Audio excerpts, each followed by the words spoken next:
La plus belle chose que l'on t'ait dite après un spectacle. Paul, c'était bien, mais t'as mes 50 euros?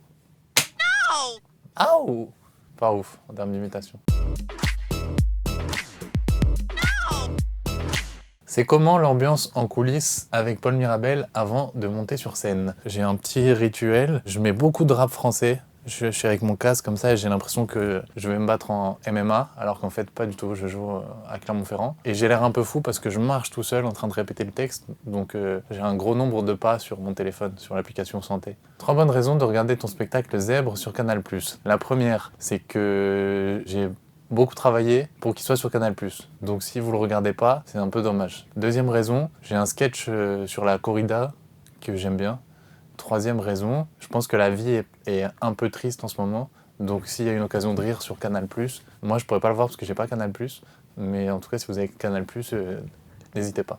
L'humoriste avec qui tu aimerais faire un 2 en scène. Donc j'imagine que c'est la version à 2 d'un seul en scène. Je pense Jamel Debbouze ou Florence Foresti. Parce que c'est un peu complètement mes idoles d'enfance. Donc ce que je te propose, c'est on peut faire un 3 en scène avec Jamel, Florence et moi, s'ils acceptent. À ton avis, on lui dit à Erling Haaland qu'il ressemble à Paul Mirabel. Ah les bâtards. J'apprécie à moitié la boîte à questions. Mais moi on me l'a déjà dit, sachant que je suis vraiment incroyablement plus claqué au foot que lui. Mais c'est cool parce que je ressemble à un gars qui est fort. C'est un peu relou si on te dit mec tu ressembles à Brandao.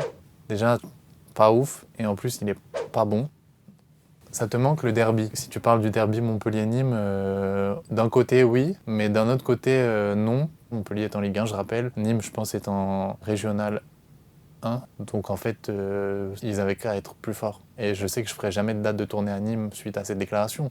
Mais voilà. Ton moment le plus gênant sur scène, raconte-nous. Un jour, je fais une scène ouverte dans le 14e arrondissement. J'arrive dans le public et il y a 3 personnes. Quand je monte sur scène, je dis bonjour. Il y en a 2 qui partent. Je ne sais toujours pas comment l'interpréter, mais je vous avoue que c'est une blessure qui ne s'est jamais refermée. Je commence à faire un semblant de sketch devant un gars. Et à ce moment-là, il y a un monsieur SDF qui rentre dans le bar et qui commence à demander de l'argent aux gens qui sont au bar. Et moi, dans ma tête, je me dis, il va quand même pas faire ce que je pense qu'il va faire.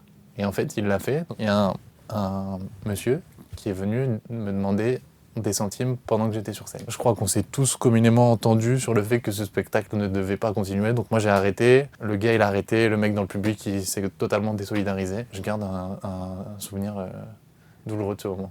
La punchline que tu gardes de Louis Nicolin. Tu biperas, mais je crois qu'un jour, on l'a posé la question « Qu'est-ce que vous répondez aux gens qui critiquent Montpellier parce qu'ils sont premiers du classement ?» Et il a répondu « Je leur pisse à l'arrêt ». Je trouve qu'il y a une forme de poésie et de lâcher-prise dans cette réponse qui me fascine. Et j'aimerais pouvoir répondre ça à des gens. Parfois, j'ai très envie, mais ça s'arrête là pour des raisons évidentes de sécurité, parce que je peux pas dire ça à des gens, mais je peux refaire un coup de ça. Ta chanson du moment, on t'écoute.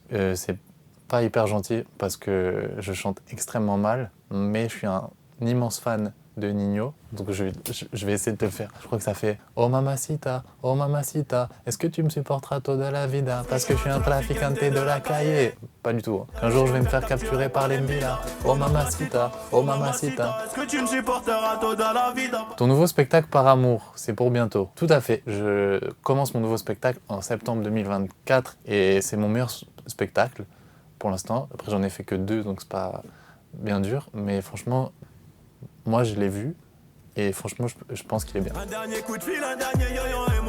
Kev Adams. Je te fais un check comme quand j'étais dans les Crips. Big up la boîte à questions.